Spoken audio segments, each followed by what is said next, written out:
K마스크의 정진군 이사님께서 발표를 해주시겠습니다.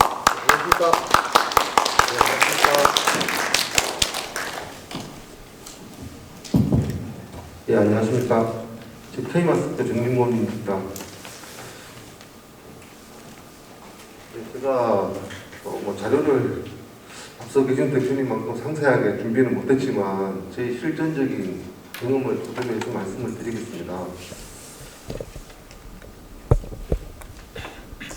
저희 준비는 회사 속의 준비 과정, 마케팅 전략, 온라인 판매에 대해서 저희가 어떤 준비를 했는가에 대한 말씀드릴 건데, 일단 회사 속에는 이렇게 건너뛰겠습니다. 그런데 저희가 좀 할 수 있는 부분은, 저희가 초창기에 경북 도내에 있는 원자재 기업들로부터 도움을 많이 받았습니다.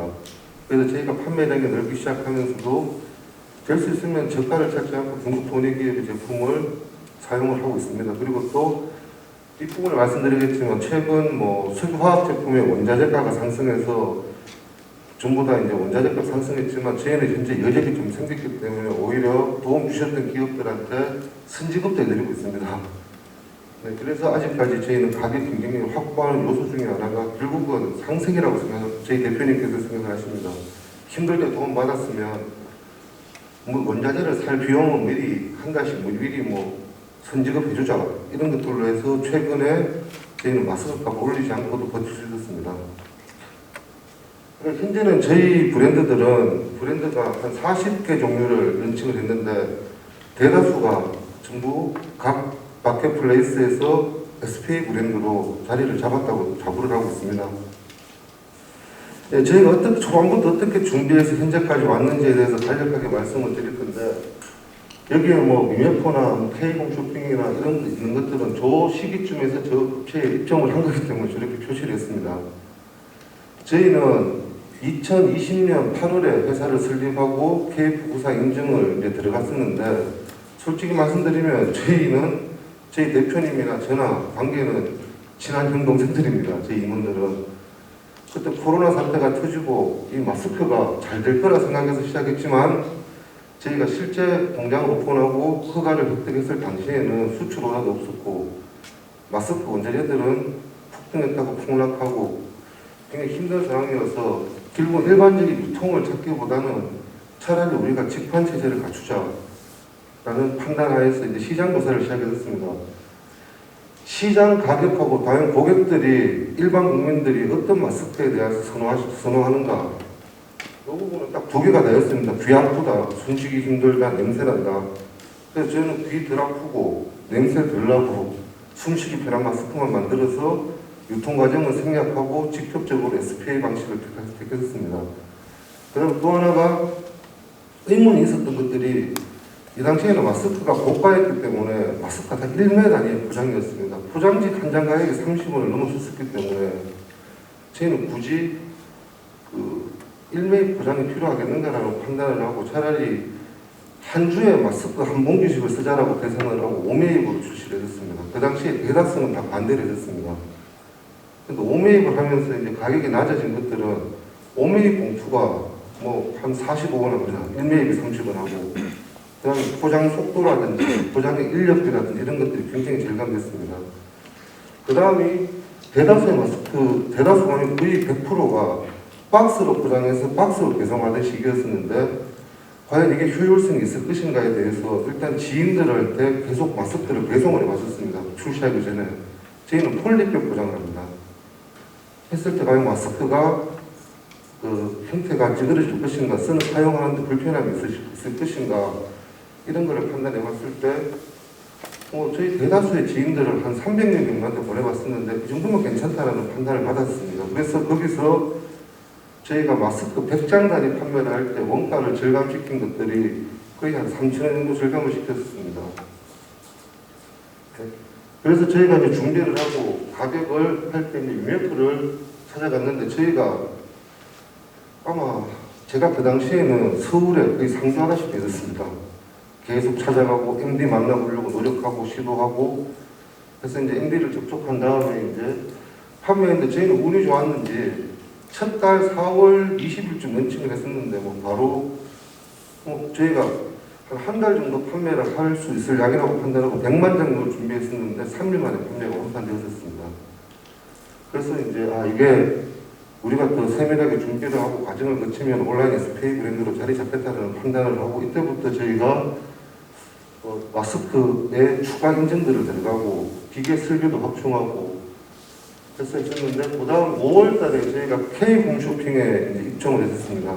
그렇다고 해서 이제 방송 쪽이 아니고 K 홈쇼핑에도 쇼핑몰이 있습니다.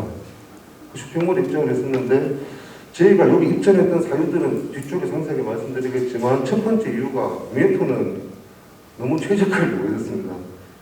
그래서 저희는 최저가보다는 중간가를 맞추기로 원했었기 때문에 그럴 바에는 차라리 UMF에서 옮기겠다라는 UMF랑 판매를 안 하면 안 했지 이렇게 최저가에 끌려가서 거기서까지 할 필요는 없지 않냐라고 해서 테스트를 K홈 쇼핑을 통해서 해봤었는데 K홈 쇼핑이 뭐 매출이 괜찮게 나왔었습니다.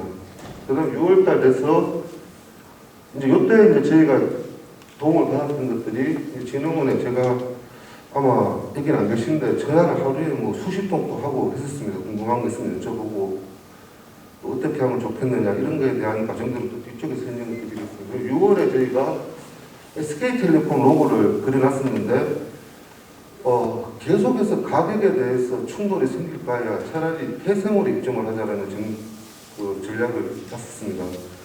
여기는 SK텔레콤 고객들만 제품을 살 수 있는 T딜이라는 사이트입니다. 현재는 이 T딜이 역대쯤 내가 본격적인 마케팅을 시작했었고 우연찮게 이런 마켓플레이스가 있다는 걸 알게 되어서 이렇게 입점을 했는데 이 모델이 성공을 해서 지금은 KT에서도 K딜이 있고 LG 프레스에서도 LG 플러스 딜이 있습니다. 이 사람들의 방식은 정확합니다. 어떤 방식이냐면 이 회사의 지분 구조가 SK텔레콤이 50%고 네이버가 50%입니다. 그래서 SK텔레콤을 사용하는 고객 중에 네이버에서 마스크를 검색하고 아까 막창을 검색한 사람, 요 검색한 사람들한테만 FC 발송을 통해 가지고 구매를 전환시키는 사이트 방식입니다. 그러니까 요즘 유행하는 빅데이터 방식입니다. 그래서 여기는 제가 굉장히 기대를 하고 노력을 많이 했었습니다. 입점하면서. 왜냐하면은 그 통신사 1위 업체랑 빅데이터를 가지고 있는 1위 업체가 합작해서 만든 회사이기 때문에 뭔가 우리나라에는 처음 시도되는 방식이지만 자리 잡을 것이고 현재 저희 매출의 반은 이쪽입니다. 네. 이때부터 해서 이제 하고 그 다음에 이제 KBNC 패션 플러스 이런 모델인데 패션 플러스는 옷을 파는 사이트인데 현재 저희가 아직 생산 시설 확충이 안 돼서 그렇지만 그래도 매달 2,3천만 원 정도는 매출을 하고 있습니다. KBNC는 은행 금융권만 하는 복지몰입니다. 근데 저기는 제가 입점하고 나니까 의외로 특판물들이 많이 들어왔습니다. 그래서 특판물들은 저희가 온라인 매출을 받지는 않았습니다. 뭐 은행에서 판촉물을 한다든지. 근데 저희는 KBNC처럼 중소규모의 복지몰 이지회를 찾기보다는 차라리 저희가 수평적 구조를 가지고 할 수 있는 그런 몰들을 찾았습니다. KBNC도 나름 괜찮은 몰이라고 생각합니다. 여기까지는 저희가 다 개척했는 데지만 홈앤쇼핑은 자기들이 찾아왔었습니다. 매입을 하라고. 자기들이 매입하겠다. 자체 브랜드, PB 브랜드를 만들자. 그래서 저희는 여기서 홈앤쇼핑에다가 우리가 물건을 매입시키고 2달 뒤에 결제받는 거는 저희는 맞지 않았습니다. 그래서 차라리 10일 단위 정산을 하고 우리한테 돈을 우리가 팔고 너 자체 브랜드를 만들어주겠다. 이렇게 했습니다. 저희 마케팅 방식은 간단하게 3가지입니다. 첫 번째가 소셜 커머스를 이용한 방식, 스팟 방식입니다. 또 두 번째가 폐쇄몰, 그리고 한정된 고객들만 들어와서 제품을 살 수 있는 쪽입니다. 그 다음에 K쇼핑이랑 홈앤쇼핑은 저희가 알기에는 그냥 홈쇼핑 방송으로 알고 있지만 저기는 모바일이 굉장히 강화되고 있는 추세입니다. 제품은 일반 오픈마켓 같습니다. 근데 저기에다가는 저희가 자사무도 운영하지 않고 그다음에 아까 전에도 가격 문제가 굉장히 큰 고민이었었는데 저희 자체 K마스크로에서 11분간 입점했을 경우 인지도라든지 리스팅 비용이라든지 뭐 로직을 잡기 위한 여러 가지 마케팅 비용들이 많이 소요가 됐었는데 그런 것들을 과감히 생략하고 저희는 K홈 쇼핑과 홈앤 쇼핑을 통해서 나머지 오픈 마켓들에 다 요청을 했습니다. 그러면 저희는 인지도가 없지만 K홈 쇼핑, KT 계열사입니다. 그 다음에 홈앤 쇼핑, 현재 홈 쇼핑 중에 매출액이 그래도 한 3, 4위권을 하는 회사들입니다. 저 회사의 인지도에 올라타서 저희 제품을 오픈 마켓에 유치했습니다. 그래서 저희는 크게 소셜 커머스의 특화될 타겟 방식, 그 다음에 복지몰, 폐쇄몰 방식, 경쟁이 치열하지 않는 쪽으로 입점한 것, 그 다음에 리밴딩 전략입니다.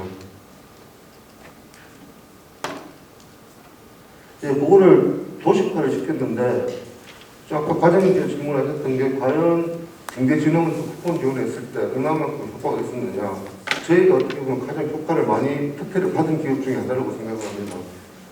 UMF에서 슈퍼타임 특화를 했을 경우에 저희 자체 비용으로 충당했을 때는 한 4천만 원 정도 일이 나왔습니다. 12시간 비용으로. 근데 경제진흥원에서 조금만 힘을 실어주시니까 그때부터 8천만 원, 1억 5천만 원 이 정도의 1회 정도의 행사를 했었습니다. 그리고 저기 이제 그 T딜이라는 SK텔레콤 전용 고객 같은 경우에는 하루에 10만 건 정도를 발송하는데 무료입니다. 무료 발송을 해주는데 구매 전환율이 0.008%가 나왔기 때문에 저희가 1,200~300만 원 정도가 계속 파워머니처럼 계속해서 판매가 되는 사이트입니다. 그래서 될 수 있으면 뭐 이런 대표님들한테 저는 저 사이트 직원은 아니지만 굉장히 추천해 줄 만합니다. 등고의 폭이 없습니다. 매일 10만 개 나가면 1,000만 원 나가고 20만 개 나가면 2천만 원치 나가고 그래서 진짜 빅데이터라는 게 정말 효용성이 있겠구나라는 것을 간접 체험하고 있습니다. 그리고 여기는 그 SK텔레콤의 적립금들을 사용할 수 있기 때문에 굳이 우리가 가격을 최저가를 요구하지 않고 저쪽 사이트에 요구하지도 않습니다. 단지 포장과 제품의 질만 요구할 뿐이지 가격을 100원 낮추자, 200원 낮추자 이런 거로 요구하지 않는 행위들입니다.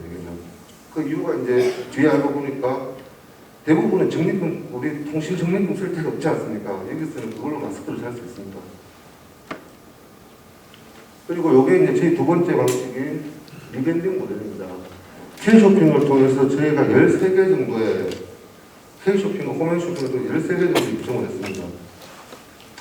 그래서 지금은 이게 사람이 일일이 관리하다 보니 힘들어서 K쇼핑과 홈앤쇼핑 사이에서는 저희가 API 연동을 개발했고 조 사이트에도 저희가 직접적으로 주문 수집이라든지 CS 처리라든지 그다음에 뭐 상품을 연동시킨 거라든지 이런 것들 재고 관리라든지 지금 K쇼핑이랑 홈앤쇼핑이라는 저희가 API가 연동이 되어 있고 나머지 부분까지 사이트로 조 두 사이트를 통해서 직접적으로 그 게이트를 열려고 지금 시스템을 개발하고 있습니다. 저게 개발되고 나면은 이제 실시간으로 어떤 게 몇 시에 발표했는지 어떤 로직들을 저희 자체 로직을 관리할 수 있을 것 같습니다. 이 방식도 저는 추천드리는 방식입니다. 굳이 11번 오픈마켓 이런 데 가서 최저가 경쟁하실 것 같으면 차라리 저런 거점 사이트를 하나 계약을 하셔가지고 저기서 리밴딩을 시키는 것도 하나의 방식입니다.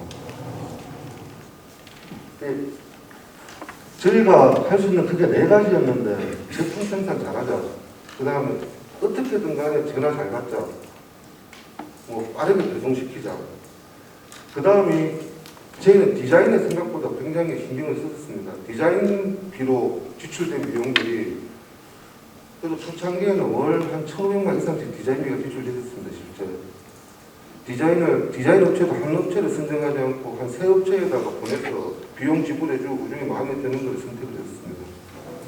그리고 포장지에 저희가 어차피 1매입을 하지 않았기 때문에 5매입, 10매입 기준이기 때문에 뭐 몇 원 더 드리더라도 뭐 될 수 있으면 펄 인쇄를 한다든지 비닐 두께를 두껍게 한다든지 봤을 때 촌스럽지 않고 좀 고급화시키는 결국은 포장 디자인에서 출발한다는 생각이기 때문에 의외로 저희는 이쪽으로 같은 비용, 디자인 자체 비용을 꽤 투자한 편입니다. 그 다음에 이제 그때 경제진흥원에서 하나 조언해 주신 게 예를 들면 A라는 마켓에서 우리가 제품을 팔고 있는데 똑같은 제품을 B라는 마켓에서 팔았을 때 결국은 둘 중에 하나는 가격대 싸게 해달라고 합니다. 다 경험해 보셨을 것 같습니다. 그래서 바에는 브랜드를 다양화시키자고 해가지고 저희는 그 하고 그 다음 주에 바로 디자인해서 브랜드 이렇게 출시를 했습니다. 그래서 실질적으로 그걸로 인한 매출 증대가 한 5월경에 6월경으로 따졌을 때 5억 하던 게 브랜드가 늘어나면 늘어나는 대로 매출이 올라갔었습니다. 왜냐하면 그 다음에 수익률도 올라갔습니다. 굳이 뭐 최저가 경쟁을 할 필요가 없었습니다. 그 다음 했던 것들이 이 소재에 대한 인증서를 받았지만 요 밑에 거를 제가 5개 인증서를 넣는 것들은 결국은 언젠가는 마스크가 세균 차단보다는 저도 써보고 저희 집사람도 그렇고 몸 밑으로 굉장히 기미도 생기더라 이런 이야기들이 있어가지고 그 다음에 차라리 우리 자외선 차단을 완제품으로 받자라는 생각을 가지고 그것도 편했던 게 저희 90% 공장 저희 근처에 있습니다. 소재 공장들이 다 근처에 있고 친한 관계가 됐기 때문에 될 수 있으면은 유해 물질을 쓰지 않고 덜 쓰고 자외선 차단율을 높이자. 그래서 저희는 저희 제품들이 현재 전 라인이 자외선 차단 99.7% 정도가 나옵니다. 그래서 UPF 등급으로는 50 최고 등급 50 플러스를 받고 이게 지금 저희 마케팅에 먹히는 부분입니다. 요즘 참존이라든지 대기업 마스크들 보면 계속 자외선 차단, 오히려 저희는 그 회사들의 광고에 덕을 보고 있는 입장입니다. 예, 저희가 실제로 이렇게 몇 개만 가지고 왔었는데 따지고 보면 위에 좌측에서 보시는 방향은 우측입니다. 하나, 둘, 셋, 넷, 다섯, 여섯, 일곱, 여덟, 아홉 개까지는 같은 마스크입니다. 단지 포장만 바꿨습니다. 사이트별로 따로 들어갑니다. 그래서 현재 여기보다는 저희가 한 3배 종류의 브랜드를 더 보유하고 있지만 이거를 계속 나열하는 건 의미가 없을 것 같아서 이 정도만 했고, 예, 이때부터가 이제 저희가 아까 말씀드린 SK텔레콤 고객한테 저는 그럴까요? 차라리 다른 업체가 진입하지 못하게 이거랑 우리랑 전용 상품을 만들자. 이때부터 저희가 콜라보 제품을 출시하려고 거의 한 일주일에 TD를 본사를 한 서너 번 찾아갔습니다. 찾아가서 결국은 여기 저희가 T 로고가 있지만은 SK텔레콤 본사에서 T 로고를 심볼을 쓰지 못한다 그래서 단지 발음상으로는 T를 써야 된다 그래서 T 레이어드라는 마스크로 전용 상품을 출시했습니다. 또 밑에는 저희가 이제 택배 용품입니다. 그 다음에 T 레이어드를 가지고 저희가 K홈 쇼핑을 찾아가셨습니다. 그래서 K홈 쇼핑의 자체 브랜드가 있습니다. PB 브랜드로 알파 플러스라는 브랜드도 있고 여러 가지가 있지만 우리가 PB 상품을 하기 싫으니까 차라리 콜라보 제품을 만들자라고 설득을 해서 저희 대표 상표가 꿈의 그림입니다. 그 다음에 뒤에 이제 알파 플러스. 그래서 졸업까지 딱 진입되니까 담당 MD들이 여기 어차피 쇼핑몰 관계자는 없으니까 담당 MD들이 저거를 기한해서 승인받기까지가 저희가 석 달 정도 됐습니다. 그러면 담당 MD도 저기에 대한 책임감이 생기기 때문에 그때부터는 지금 꾸준하게 매출이 나옵니다. 왜냐하면은 누군가의 광고비나 이런 거랑 관계없이 자기의 책임으로 이래서 이걸 만든 거기 때문에 계속 신경을 써주게 되고 저희도 제 제품에 실수를 하지 않게 해서 신경을 쓰고 있습니다. 그 다음에 이제 요게 이제 홈앤쇼핑의 다음 주에 출시하는 홈앤쇼핑 자체 브랜드입니다. 그래서 지금은 오미크론이 추세가 바뀌고 그렇다고 하지만 저희 자체는 계속해서 매출은 상승합니다. 전용 브랜드를 출시하고 난 다음 출시가 저희가 2월에 출시를 했었는데 1월에 한 제가 정확한 기간이 한 11억 정도 매출을 냈을 것 같은데 2월부터 20억을 넘어섰습니다. 그리고 현재도 어제까지가 7억 정도가 매출 나왔었고 오늘 또한 나왔으니까 8억 정도가 나왔으리라고 예상을 합니다. 결국은 전용 브랜드까지만 안착되시면 굳이 가격 경쟁이라든지 이런 거 없이도 갈 수 있지 않을까 생각을 합니다. 그래서 제가 추천드리는 방식은 오픈마켓 하실 것 같으면 차라리 리밴딩 1, 2%의 수수료를 더 드리더라도 리밴딩 하시는 것을 고민해 보실 필요 있다는 것. 그 다음에 의외로 폐쇄몰, 복지몰 이런 쪽이 경쟁이 덜 치열하다는 거 실제 체험한 것들이니까요. 그리고 이 기회를 빌려서 제가 좀 건의를 드릴 수 있는 거는 저희가 그때 들을 때 애로사항이 대표적으로 두 가지인데 첫 번째가 결제 주기가 너무 깁니다. 그래서 저희 같은 경우에는 결제 주기가 긴 것들은 선결제 회사를 통해서 국민은행을 통해서 선결제를 받습니다. 그런데 저희가 실질적인 이자는 연한 4% 가까이가 됩니다. 선결제를 받기 위해서. 차라리 경북도 차원에서 국민은행이든 이런 걸 협의를 하셔서 전체가 다 선결제를 받고 이자율을 확 줄인다든지, 그다음에 어차피 매출 담보, 저희 매출을 담보로 해서 주는 거기 때문에 큰 문제는 디폴트에 대한 문제는 없을 것 같다는 방식이고, 두 번째는 저희는 이제 택배비를 오픈하겠습니다. 저희 1,800원 보냅니다. 크기 상관없이 1,800원 보냅니다. 저희는 양이 되기 때문에 택배사랑 조율이 이루어지지만 초창기에 저희가 4월달에 2,300원에 보냈습니다. 그래서 택배비를 100원 낮추기 해가지고 굉장히 노력을 하고 또 낮추고 해서 현재는 이제 최저점에 도달했는데, 제가 그 당시에 생각했던 거는 차라리 전국구에 많은 분들이, 업체들이 계시니까 한진택배, CJ 대한통운 이런 쪽에는 계약을 하셔가지고 일괄적으로 저희가 1,800원 맞추면 다 1,800원 맞출 수 있거든요. 그래 맞춰가지고 아마 여기 계신 분들 중에 1,800원의 택배를 출고시키는 분들의 비율이 10%가 되지 않으리라 상상을 합니다. 예상을 합니다. 그런 것들을 좀 지원해 주시면 실질적인 도움이 되지 않을까 생각합니다. 두서없이 설명드리고 죄송합니다. 다음에 혹시 이런 기회가 있으면 준비를 철저히 해서 오도록 하겠습니다. 네, 감사합니다.